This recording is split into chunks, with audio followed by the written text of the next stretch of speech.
hace 20 años o 30 años, ilusoriamente se pensaba que los directores de empresa era como el cementerio de los profesionales. En la medida que uno va avanzando tanto en la trayectoria profesional como en tomar cargos de más responsabilidad, por supuesto que uno va entendiendo la importancia de tener una mirada completa del bosque y no solamente del árbol. Yo soy parte de esa generación que no nos preguntábamos mucho, o sea, como que agradecíamos lo que nos tocó por ser mujer.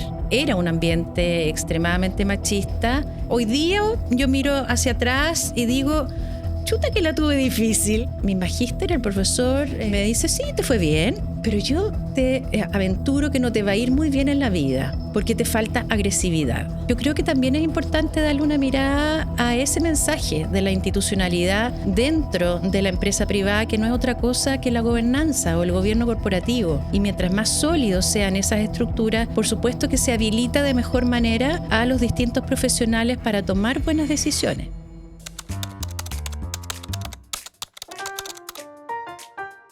Bueno, es una alegría encontrarme contigo, Tamara Agnich. Lo mismo digo.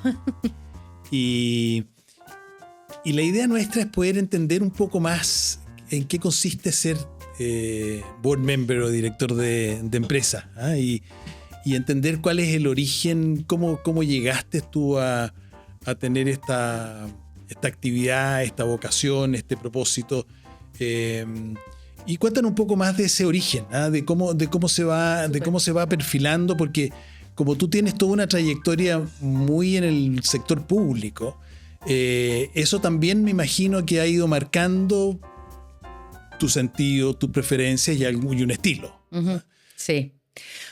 Bueno, primero encantada de estar aquí contigo conversando, Sergio. Yo creo que nos faltan incluso más espacios donde uno pueda transmitir experiencias, buenas prácticas para ir aterrizando en los directorios, que cada vez también están más exigidos por el conocimiento natural que hay como en el medio ambiente. Y frente a tu pregunta, yo te podría decir así como lo primero que me viene es el destino me arrastró para acá. ¿Ah? Pero si es que reflexiono un poco y miro hacia atrás, creo que en el fondo uno se ha ido preparando lentamente para ir asumiendo este tipo de responsabilidades. Lo que tal vez hace 20 años o 30 años ilusoriamente se pensaba que los directorios, o sea, los directores de empresa era como el cementerio de los profesionales, que iban a terminar sus carreras profesionales casi a vegetar a los directorios. Hoy día eso más evidente que nunca no es así. O sea, los directorios son cuerpos colegiados extremadamente desafiantes que necesitan tener diversidad de miradas. Y cuando me empecé a preparar yo para estas posiciones, tú lo decías recién, mi larga trayectoria en el servicio público, desde saber cómo crear una institución desde cero. Yo fui parte del equipo que conformó la superintendencia de ISAPRES el año 1990. Y haber estado, yo era requete joven, pero haber estado ubicada en ese minuto, viendo hasta los detalles más mínimos que implicaba tomar decisiones y a veces no entender por qué se tomaban las decisiones más arriba o con qué. Bueno, hoy día yo creo que todo ese camino me ha preparado para decir qué importante que es tener una visión completa, una visión súper integral de las temáticas y que el mundo no se acaba en mi escritorio cuando uno es profesional y está dentro de una empresa. Es decir, a medida que uno va ascendiendo como en la pirámide organizacional, que ya está medio pasada de moda la pirámide, ahora se habla de unas cosas como unas pelotitas que bailan, pero en la medida que uno va avanzando tanto en la trayectoria profesional como en tomar cargos de más responsabilidad, por supuesto que uno va entendiendo la importancia de tener una mirada completa del bosque. Claro. Y no solamente del árbol. Sí. Tal vez para nuestra audiencia latinoamericana contarles que las ISAPRES en este país ¿verdad? Pues, sí. son instituciones privadas que Son aseguradoras de salud. Aseguradoras de privada. salud. Así es, Aseguradoras pero de como salud. obligatoria, porque en otros países Claro. está la figura como opcional, en fin. Acá en Chile, recordemos, en los años 80, que era parte de los sistemas obligatorios. O sea, uno cotiza, uno decide en qué. Uno cotiza en el sistema público o en el sistema privado. Y las ISAPRES en el sistema privado. Claro. Ahora, escuchándote, y somos parte, tú mucho menor que yo, pero de una generación... No tanto, no. Una generación en donde el rol de la mujer ha ido también cambiando, ¿no es cierto? Estas instituciones públicas y las instituciones privadas, en ambos frentes, lo normal era que todos los que participaran, o la gran mayoría, fueran hombres. Uh-huh. Y yo creo que tú has sido como muy precursora, por lo menos esa es mi mirada retrospectiva, de esta irrupción tan positiva que desde hace algunas décadas ya, ¿no es cierto?, se ha ido acrecentando en el mundo y en Latinoamérica y en Chile en particular, y que todavía le queda mucho por avanzar, pero que finalmente habla de esto que tú mencionabas de la diversidad, ¿ah? De que estos roles ya no son propiedad de un género, sino que deben cubrir la universalidad, cosa que hoy día resulta obvio y evidente para nuestros hijos o nietos. Pero no, estamos con el diario El Día Lunes. Estamos con el diario El Día Lunes. Sí. ¿Cómo fue en ese sentido tu desarrollo? Porque también Tamara Agnich llega a estas posiciones de ser parte de boards tan relevantes, particularmente hoy día que estás como directora de la empresa más importante de este país, que es una empresa pública, que es la Codelco, que se dedica a la explotación de cobre. ¿Cómo influye esa disposición, sin duda que en su época tuvo más de disrupción que hoy día, pero que también adquiere un cierto énfasis, por decirlo así? Mira, yo soy parte de esa generación que no nos preguntábamos mucho, o sea, como que agradecíamos lo que nos tocó por ser mujer. Porque sí, hay que decirlo, era un ambiente extremadamente machista que ni nos cuestionábamos, la verdad. O sea, hoy día yo miro hacia atrás y digo, chuta que la tuve difícil. Ahora tuve que navegar en esas aguas y también debo reconocer que es por las circunstancias propias de vida que me tocó. Yo soy hija de un matrimonio de padres separados que tuvimos que salir al exilio después como 2 años después del golpe, y después regresamos. Mis papás se separaron y yo regresé con mi mamá. Entonces era como que había que ganarse el pan de cada día y no había quien más proveyera. Entonces por esas circunstancias de la vida a mí me tocó ser la proveedora de mi familia chiquitita, que en ese minuto era mi mamá y yo. Entonces, ahí yo iba avanzando sin preguntarme demasiado. Yo hacía nomás y trataba de desenvolverme en este mundo masculino con las herramientas que uno va sumando por las propias experiencias de vida y por lo que te dejan los padres, por lo que te deja la propia universidad. Y aquí un pequeño paréntesis. Yo estudié en la Universidad de Santiago, soy ingeniera comercial de la Universidad de Santiago, una universidad pública. Estudié en los años 80 y hoy día en la mañana recién me acordaba de lo precursora que fue mi facultad en esa época, donde teníamos ramos que le llamaban Ciencias Humanas. Y tuvimos Ciencias Humanas 1, Ciencias Humanas 2 y 3 obligatorias. Y después para arriba seguían como optativas, pero eran obligatorias. Donde a los alumnos trataban de hacernos ver que el mundo de la empresa no se acababa en esa época no había Excel, pero en la hoja de cálculo o en fin, sino que había una preponderancia muy relevante de las relaciones humanas. Y de la conformación de equipos, de el pensar un poquito más allá que el simple paper, que puede ser muy bueno el paper, pero eso uno tiene que ser capaz de conectarlo de repente con otras disciplinas o con otras vivencias en otras partes del planeta, si tú quieres. Y Y yo creo que eso fue muy valioso desde el punto de vista de mi formación y que en estas aguas medio turbulentas, machistoides en las que yo me desenvolvía, creo que adquirí habilidades para hacerlo sin entrar en confrontación.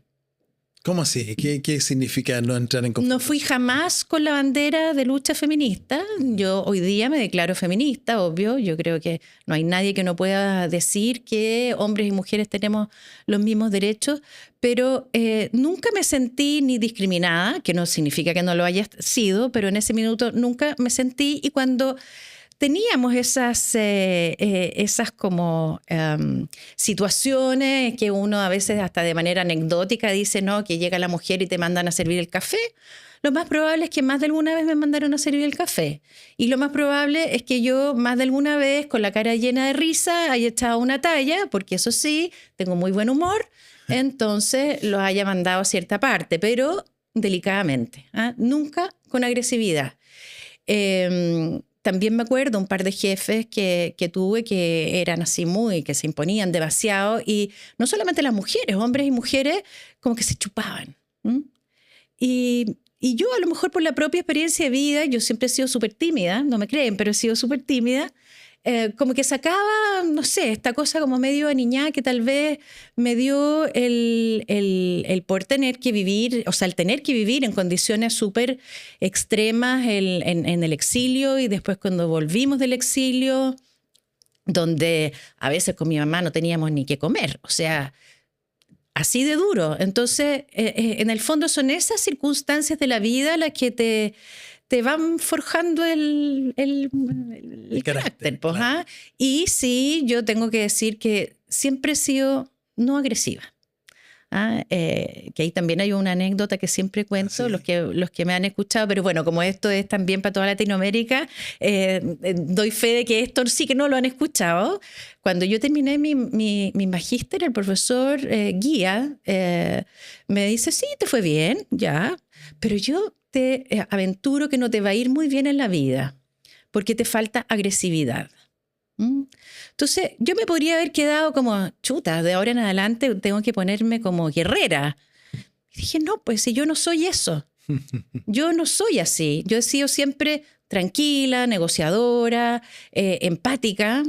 O sea, siempre trato de ponerme en el lugar de los otros. Cuando yo era chica, mi mamá me decía, es que tú eres lo típico, la defensora de las causas perdidas, que pensaban que yo iba a ser abogada porque siempre andaba defendiendo al que estaba en una peor condición. Y bueno, y esas cosas que de repente pueden ser anecdóticas, sí, yo creo que van forjando la manera y las herramientas con las que uno navega en estas aguas, que van cambiando. Claro. Ahora, en ese sentido también tengo yo la experiencia en algunas etapas de mi vida profesional de haber conocido sector público, Así es. y la relación en una estructura política, y la complejidad que eso significa.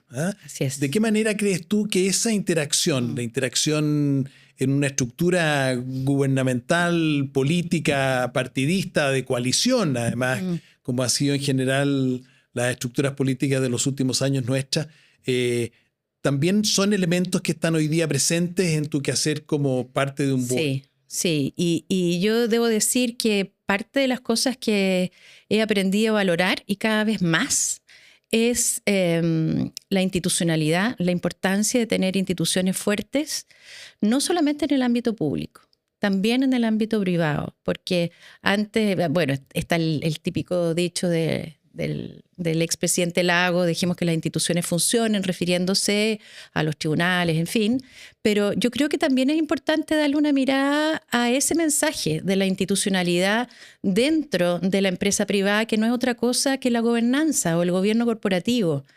Y mientras más sólidos sean esas estructuras, por supuesto que se habilita de mejor manera a los distintos profesionales para tomar buenas decisiones. Y en el sector público, bueno, a mí me tocó igual un privilegio haber trabajado en el Ministerio de Hacienda, después de mi paso por la Super de ISAPRE, haber estado en el Ministerio de Hacienda, donde ahí me tocaban tareas muy diversas. O sea, de hecho, tuve mi primer directorio ahí. Fui directora de Cotriza y fui presidenta del directorio de Cotriza. Es una empresa Pública. Claro, que arbitra precios del trigo. Exactamente, precios del trigo, y que está siempre muy exigida políticamente. Entonces, a mí desde Hacienda, y hoy día a lo mejor me daría vergüenza decirlo, pero lo digo porque es parte del pasado, me mandaron a cuidar la empresa desde Hacienda, porque había obviamente siempre como la idea de que las empresas públicas tenían que responder a los intereses partidistas. Sí. Y desde Hacienda sabíamos que eso lo teníamos que cuidar. Por la importancia de las instituciones, en fin. Entonces me mandaron para allá y llegué como directora, y después asumí como presidenta del directorio de Cotriza.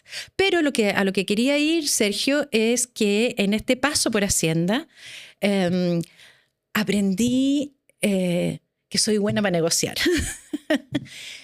Yendo al Congreso a tramitar proyectos de ley, por ejemplo, que era parte de las funciones o de las actividades que nos correspondía hacer como asesores del ministerio, me correspondió negociar con los camioneros, negociar con la gente del gas en Punta Arenas, y cómo todas esas instancias también te van formando para algo que es esencial una vez que tú estás instalado en un directorio, que es precisamente saber escuchar, entrar en buenos diálogos para poner todos los elementos arriba de la mesa y posteriormente tomar buenas decisiones. Y siempre estar dispuesto a flexibilizar tu primera postura. Porque obviamente cuando uno tiene una opinión con los elementos o con las distinciones que ha logrado recabar hasta ese momento. Pero en esta conversación lo más probable es que tú me vayas a aportar antecedentes que yo no manejo, que yo no sé. Claro.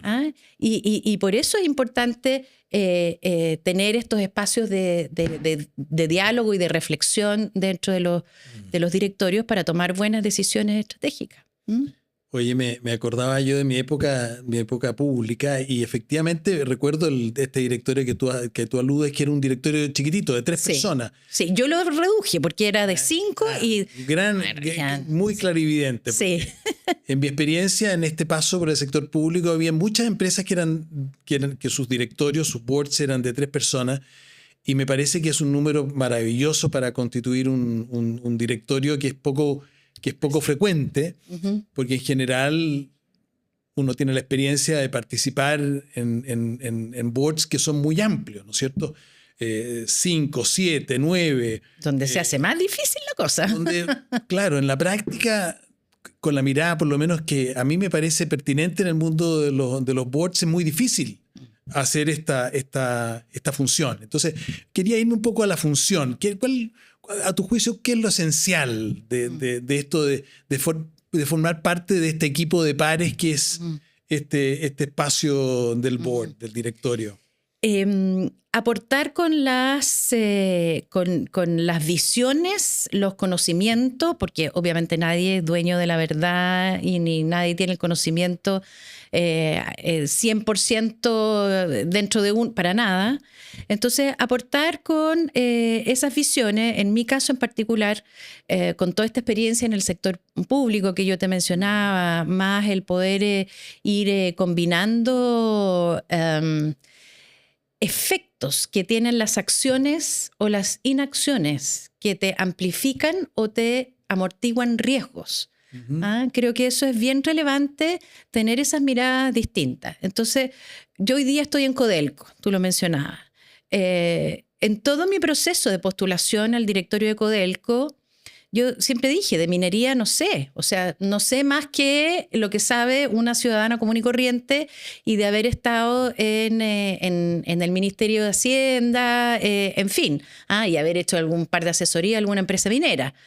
Pero de la actividad, de la operativa de la minería no sé.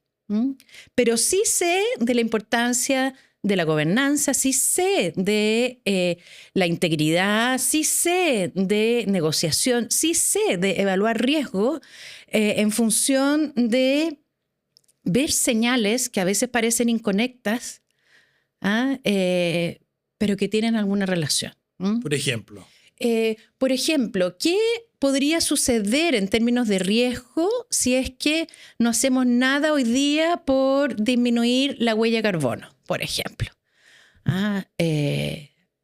Hace 50 años nadie se hacía esa pregunta. Pues todos mirábamos las chimeneas humeantes y decíamos, vamos avanzando, vamos creciendo. Hoy día ver chimeneas humeantes es al revés, señal de retroceso. Entonces, el ir poniendo estas temáticas arriba de la mesa para que no se te transformen después en una bola de nieve. En mi experiencia particular, profesional en esta última etapa de la vida, yo he estado muy cerca de las temáticas de ética, integridad, prevención de delitos. Fui directora de la unidad de análisis financiero en temáticas de lavado de activos, por ejemplo. Entonces, cuando uno observa que hay como una resistencia natural de los seres humanos a no ver lo que en mi experiencia es como evidente. Y voy a poner un ejemplo, lavado de activos. Para no hablar de cosas que no sé demasiado, pero de lavado de activos sí que sé. De prevención de lavado de activos. Todas las empresas creen que a ellas no les pasa. Y cuando uno hace un análisis de la definición de lo que implica lavar plata, no hay ninguna empresa en la vida, en el mundo entero, que esté libre de ese riesgo. Y sin embargo, las empresas se resisten a verlo. Se resisten a internalizarlo dentro de su estrategia, se resisten a internalizarlo dentro de incluso de las mesas de discusión de los directorios y suelen ponerlo en una cosa como más operativa. No, si esto es normativo.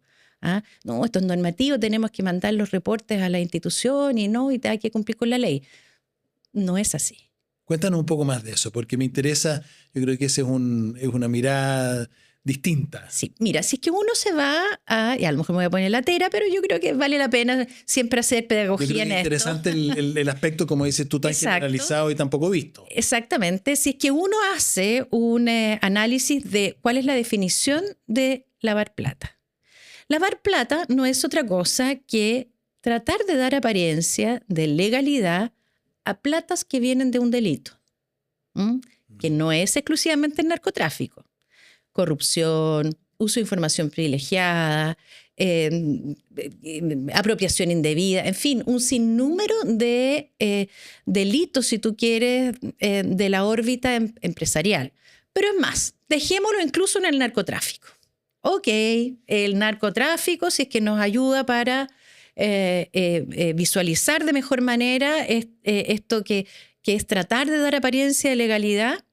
La única manera que tienen los delincuentes, si es que queremos verlo así como delincuentes del Tren de Aragua o de cualquier otro, la única posibilidad que tienen de dar apariencia de legalidad es a través de una actividad lícita.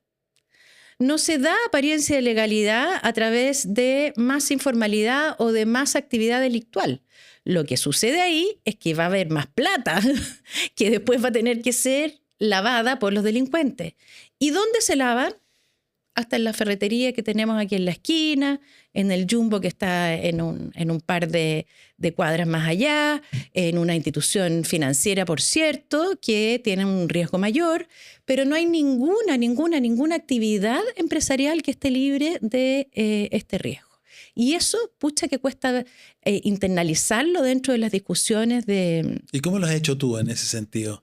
Bueno, tratando de un poco lo que estoy haciendo aquí contigo, de contar desde lo que significa, contar lo que significa, por ejemplo, la importancia de, que ya parezco disco rayado, pero la importancia de que las autoridades que se dedican a esto tengan acceso más rápido a la información. Y aquí voy a tener una diferencia, yo creo, con el Pepe Mena, pero de acceder rápidamente a la información que está sujeta al secreto bancario, para estos fines. No es que esa información ande circulando por la plaza de armas, no. Pepe Mena, para los que no saben, es el presidente de la Asociación de Bancos de este país. Exactamente, gran amigo también, pero ahí yo creo que sí tenemos una diferencia porque todavía no he logrado seducirlo. ¿No? Ahora, al final del día, la labor que uno tiene como parte de un equipo es formar parte de ese equipo, ¿no es cierto? Y eso no es un tema tan trivial. Claro. Y a mí me parece que tú tienes características evidentes de armonizar, ¿no es cierto? De generar elementos que permiten finalmente que este equipo genere una inteligencia colectiva, ¿no es Así cierto? es, sí. Y eso pasa por conversaciones, pasa por conversaciones uno a uno, conversaciones en el seno del directorio. ¿Cómo logras esa amalgama en un directorio, no sé, de 9 personas? Sí. ¿Cómo logras ese desafío? Bueno, yo creo que es muy importante, o sea, porque uno también podría remar contra la corriente y por eso es muy importante el rol que cumple el presidente del directorio. Porque el presidente del directorio es el que le da el tono a esa discusión y a ese debate, haciéndolo como algo natural. Entonces, eso es muy relevante. Ahora, si es que eso no estuviera, por supuesto que está ya la cosa uno a uno, llevándolo cuando yo hacía trabajo parlamentario, que iba ahí a convencer a los diputados. O sea, claro, al principio en la comisión, sobre el proyecto de ley, y después no me tocaba otra que ir uno a uno. Claro.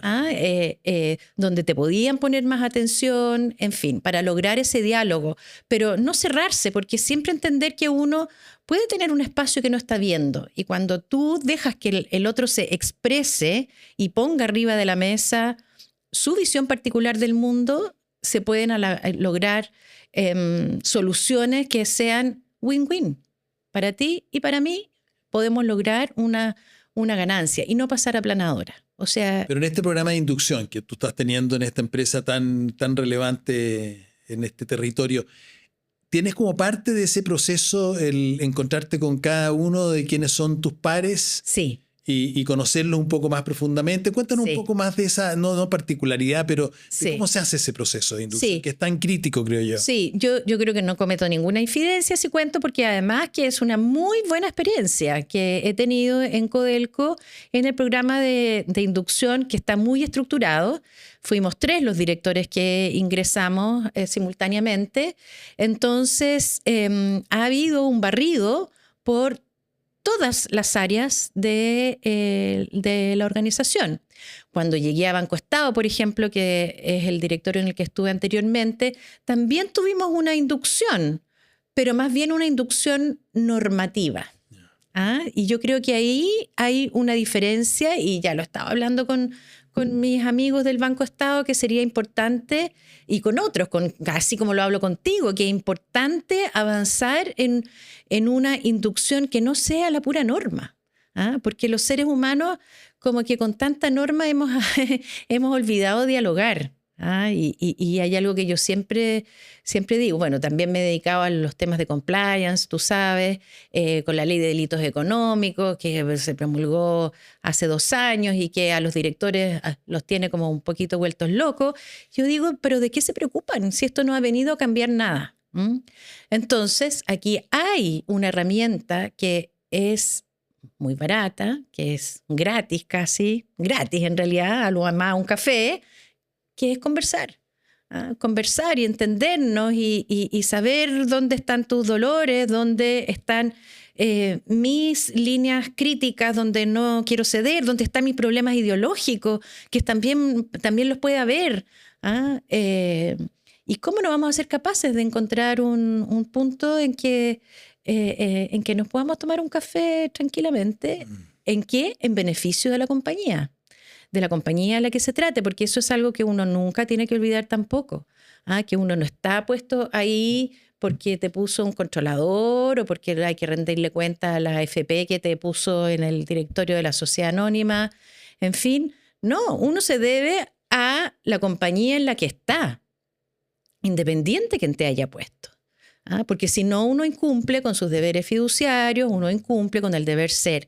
Entonces, volviendo al tema de los delitos económicos, cuando uno escucha directorios donde te dicen, no, es que ¿cuáles delitos nos aplican a nosotros, a los directores? ¿Usted acaso comete delito?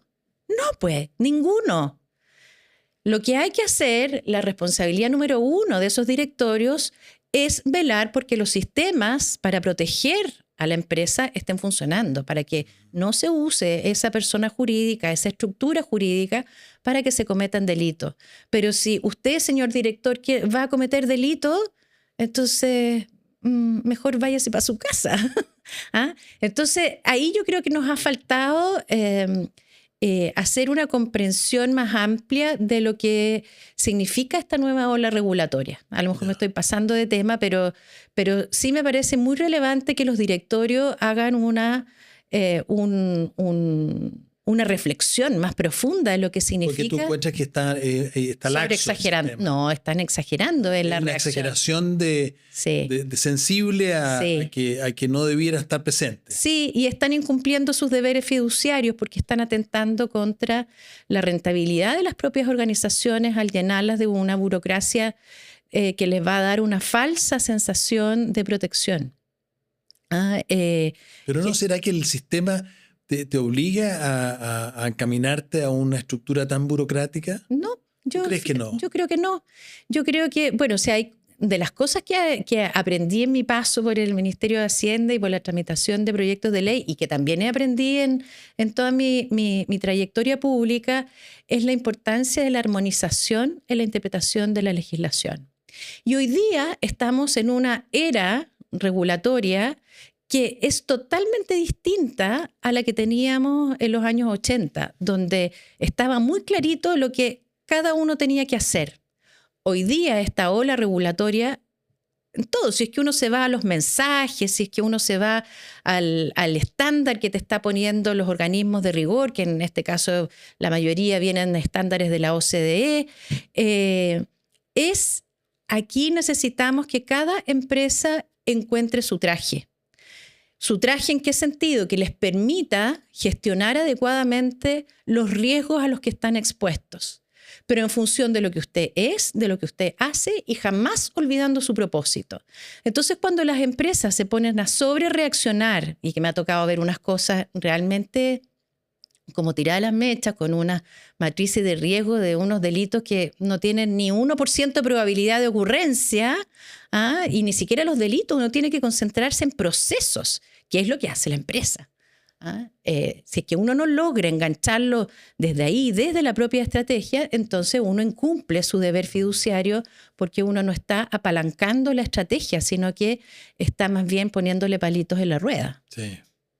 Ahora, en este mare magnum de elementos que han ido como configurando nuestra forma de gobernanza, y como bien dices tú, con la irrupción también de todos estos elementos normativos que en la mayoría de los casos vienen como a revelar cosas que probablemente eran de sentido común y que debieran haber estado como parte de un buen estándar. O sea, la ley Karen que dice no maltrate a sus trabajadores, ¿tenía que venir una ley para que las empresas no maltrataran a sus trabajadores? Por supuesto que no me cabe ninguna duda que la mayoría de las empresas ya tenía, o sea, y que además hoy día con todo el tema del estilo de liderazgo que se requiere. Entonces, yo creo que se ha magnificado y nos hemos ido a leer el pie de la letra, o sea, la pata de la letra, como decía mi abuelita, del artículo tal y cual, y nos hemos olvidado del contexto. Sí. Del mensaje, del estándar. Y esto, y que nos escuchan los amigos del resto del continente, son estándares que están llegando a todos los países. ¿Por qué? Porque estos estándares vienen de las organizaciones que promueven el desarrollo económico, no la persecución a las empresas. Entonces, estas son herramientas que tienen que ser utilizadas para hacer mejor lo que las empresas saben hacer, que es producir, mirar el largo plazo, tirar el carro del desarrollo económico, no solamente para sí, sino que para todo su ambiente, para todo su ecosistema, país, región, etcétera. Oye, Tamara, en esta confluencia de tantos elementos que configuran el quehacer, uno podría perderse, ¿no es cierto? Y finalmente transformar este órgano en un órgano más burocrático que en el deber fiduciario que tú rescatas. Uh-huh. Y entendemos que el deber fiduciario fundamental es complementar la administración, primero designando quién es la persona que va a llevar a cabo esta estrategia, pero también avisorando y anticipando elementos del contexto que por naturaleza práctica, ¿no es cierto?, no tiene el management. Claro que sí. Que está más focalizado en cumplir sus propósitos de mediano y corto plazo. Claro que sí. Ahora, en esa función de anticipación, ¿cómo no marearse y quedarse estancado en este conjunto de normas y de cortapisas que, por lo menos desde la perspectiva del quehacer empresarial, se siente crecientemente? ¿Cómo no perderse? Yo creo que, claro, siempre los árboles nos impiden ver el bosque, ¿cierto? Entonces, cada cierto tiempo, hacer una pausa, reflexionar y decir, no, pues yo no estoy aquí para meter las manos y ver cómo le vamos a sacar, no sé, las cascaritas a este arbolito. No, estoy aquí para mirar y preservar el bosque entero. Entonces, para eso tengo que levantar la mirada, tengo que ir a ver qué es lo que están haciendo en otras partes. Tengo que ir a ver cuáles son los riesgos globales que podrían eventualmente afectar el crecimiento de mi bosque.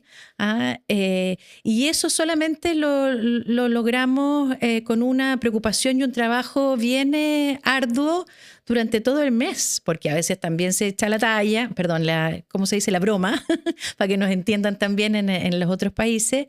Se echa la broma como que el director va, se sienta, está un día y después está tomando café. No.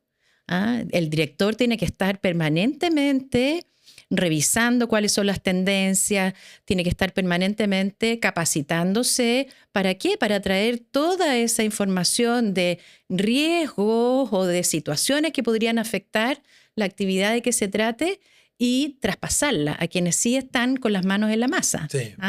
Ahora, en este mundo tan informado, hoy día con la irrupción de la inteligencia artificial, ¿no es cierto?, de estos manejos de lenguajes que responden casi todas las preguntas que uno tiene, pensaríamos que tal vez muchas de las funciones que tradicionalmente ha tenido el board van a ser reemplazadas por un buen algoritmo, porque finalmente tiene mejor información, tiene mejores procesos y todos estos aspectos que en muchas circunstancias han copado y sobrecopado, diría yo, el espacio, dándole incluso la apariencia de que hay una escasez de tiempo. Muchas de esas funciones hoy día la inteligencia artificial las va a ir resolviendo de manera mucho más efectiva. Y vamos al humano, ¿no es cierto? ¿Qué es lo humano? ¿Qué es lo humano de este grupo de pares que es el board, que finalmente, a diferencia de un buen algoritmo que sin duda va a generar predicciones, establece condiciones que son distintas? Sí. ¿Qué es lo humano, a tu juicio? Escucha, qué buena pregunta, Sergio, porque yo creo que como somos los seres humanos, y no voy a decir solamente los chilenos, porque yo creo que los seres humanos somos un poquito así, que viene una ola y nos vamos todos con la ola. Entonces viene la inteligencia artificial y creemos que todo lo vamos a resolver con inteligencia artificial. Entonces, en esto, la importancia que hay que darle a los algoritmos, o la importancia que hay que darle a la inteligencia artificial, es parte del plus que le tiene que dar un directorio a su organización. Porque si tú le preguntas a la inteligencia artificial en base a tus sesgos, te va a responder una cosa. Pero si yo le pregunto, que ya la inteligencia artificial me conoce, ¿cierto?, me va a responder otra. Entonces, no es la inteligencia artificial la que va a tomar las decisiones estratégicas.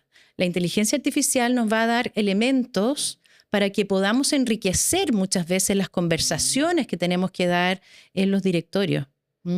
Y nos va a permitir, por ejemplo, poder alivianar ciertas tareas más operativas. Pero yo al menos, bueno, yo soy una optimista por naturaleza, creo que aquí va a haber como un reemplazo de funciones, no una eliminación y que de ahora no va a haber nunca más pega porque los robots nos van a reemplazar. No, si detrás de todo esto estamos los humanos. Y todo esto, la inteligencia artificial, las legislaciones, los distintos elementos, los modelos de prevención de delitos, etcétera, son cuestiones o herramientas habilitantes para tomar decisiones que tienen que ser tomadas por los humanos. ¿Y qué es lo humano? ¿Qué es lo humano? Sí, ¿qué es lo humano en este ambiente? Porque Yo tengo una particular preferencia por lo femenino. Creo que en este espacio, en el espacio de los boards en general, funciona mejor lo femenino que lo masculino. En el mundo ejecutivo funciona más lo masculino que lo femenino, no entendiendo una cosa u otra asociada a algún género en particular, porque creo que hay mujeres que tienen mucho más acentuado lo masculino y viceversa. Pero en general hay más, en la mujer prevalece más lo femenino y por lo tanto yo soy un optimista en ese sentido de que estos boards, el board del futuro es un board mayoritariamente más femenino que masculino. Sí. Pero ¿qué es lo que la hace particularmente, si yo tratara de entender esa inclinación, por decirlo de alguna manera, que tengo yo, que puede estar sin duda equivocada? ¿Por qué crees tú que podría hacerlo? Yo creo que también ya lo hemos tocado a lo largo de esta conversación. Creo que es por la capacidad que tenemos de empatizar y de dialogar y de no creer que mi postura es la que tengo que imponerle a los otros. Y por eso creo que las mujeres, por el rol particular que nos ha tocado tener en la sociedad, en el ámbito cultural, hemos ido aprendiendo a manejar esos espacios como de muchas cosas a la vez, ¿cierto? Entonces que vemos a la guagua, que revolvemos la olla y además trabajamos y le cosemos la basta a los chiquillos, en fin, o sea, hacemos muchas cosas en el rol que nos ha tocado desempeñar en la sociedad. Entonces, eso de genuinamente sentarme con el resto de los directores y estar dispuesta a cambiar de opinión y no por eso creer que voy a ser menos profesional, todo lo contrario, creo yo, porque significa que logro aprender de tu experiencia, que es muy distinta a mi experiencia. Y eso yo creo que es tremendamente humano, si es que nos vamos a los orígenes incluso de la humanidad. Pensemos que ¿para qué el ser humano se empezó a asociar? Para resolver desafíos de sociedad. Cuando estaba, no sé, el cavernícola ahí en su cueva y veía que había a lo mejor otro cavernícola que estaba más capacitado para prender fuego y él para ir detrás del, qué sé yo, del animal. Bueno, ahí empezó a hacerse evidente la necesidad de que nos colaboráramos unos con otros para tener una mejor sociedad. Y ahí, es una función colaborativa por esencia. Exactamente. Y hoy día, en los tiempos que corren hoy, creo que todos los llamados de atención de los organismos internacionales que promueven el desarrollo económico, llámese las Naciones Unidas, llámese la OCDE, el WEF o lo que tú quieras, todos están apuntando a la necesidad de que entre todos resolvamos desafíos de propiedad, de sociedad. ¿Para qué? Para que nos cuidemos ¿quiénes? Los humanos. Entonces, hemos complejizado tanto nuestras relaciones que hemos olvidado lo esencial, que es colaborarnos entre nosotros. Esto no es una competencia así porque sí. Yo siempre digo que Milton Friedman nos hizo como mucho daño a la manera como nos tenemos que entender los seres humanos, porque la competencia es sana en cierto ámbito. Pero no en alguien todo. Te diría que es una interpretación tuya de Milton Friedman. Claro, porque esto de que hay que competir y no importa que bajo qué, nos llevó a los seres humanos a establecer estructuras, incluso estructuras de empresas donde no importa cómo, pero yo tengo que ganar. Afortunadamente hoy día estamos poniendo arriba de la mesa la necesidad de que no solamente nos preocupemos de esa competencia tiene que ser en buena lid. O sea, competir sí, pero competir y podemos colaborar en todos los otros espacios donde no afectemos la oferta y la demanda. Pero en todo lo demás, incluso en esa misma competencia, tiene que prevalecer mucho en el cómo competimos. Sin duda. Que no es con cualquier herramienta. O sea, no todo vale. Este es un mundo mucho más transparente en eso. Claro, Y hemos avanzado muchísimo en ese sentido. Y con esto no es que quiera decir que estaba en el espíritu de Milton Friedman, pero sí hay que decir que con estos mensajes como que nos fuimos al pie de la letra y hay que competir a todo y no importa cómo. Entonces, eso es lo que yo creo que tenemos que ser capaces como humanidad de revertir, de que nos necesitamos todos. Sí. Y lo otro que quería mencionar, aparte de lo humano, que yo creo que no solamente es lo femenino y lo masculino lo que tenemos que velar que, por la diversidad de los directorios, sino que también la diversidad de profesiones, de edades incluso, de experiencias de vida. Creo que le hace muy bien a los directorios tener conexión. Yo siempre digo, yo ando en micro, trato de andar en micro. Y no es que no tenga auto, tengo. ¿Pero por qué ando en micro? Porque en el fondo me permite ver qué le pasa a la gente cuando tiene que ir a las 6 de la tarde tratando de tomar el metro que va hacia el centro. El ánimo con el que están esas personas, las conversaciones que tienen, que es muy distinta a la que puede tener uno en su oficina con calefacción central o en su casa con calefacción central. Entonces, esa conexión con los problemas reales es algo que no solamente le tenemos que pedir a los políticos, sino que también le tenemos que pedir a quienes nos dedicamos a hacer mejores empresas. Sin duda. Que las empresas sean realmente, que cumplan un propósito real de mejorarle la vida a los seres humanos. Fantástico. Yo comparto mucho esa mirada. Es una mirada de que finalmente uno no necesita interfaces, ¿no es cierto?, para estar conectado con el quehacer, sino que uno tiene que tener su propia experiencia vital, existencial, y que eso esencialmente es lo humano. Así es.